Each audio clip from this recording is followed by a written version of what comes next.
তখন শত্রু নিপাত হবে।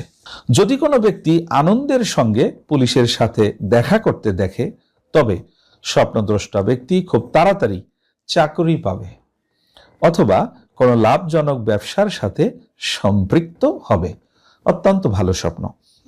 যদি কোনো ব্যক্তি স্বপ্নে সাধারণভাবে পুলিশকে দেখে, তবে স্বপ্নদ্রষ্টা ব্যক্তি কোনো সিদ্ধান্ত গ্রহণ করবে, যে কারণে তার জীবনে ইতিবাচক পরিবর্তন আসবে।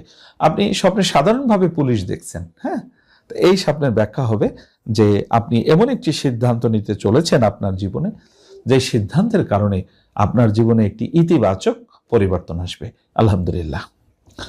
যদি কোনো ব্যক্তি স্বপ্নে পুলিশকে জরিমানা দিতে, মানে আপনি স্বপ্নে দেখছেন যে আপনি পুলিশকে জরিমানা দিচ্ছেন, অথবা রাগান্বিত অবস্থায় কোনো পুলিশকে দেখতে পায়, তবে স্বপ্নদ্রষ্টা ব্যক্তি নিয়ম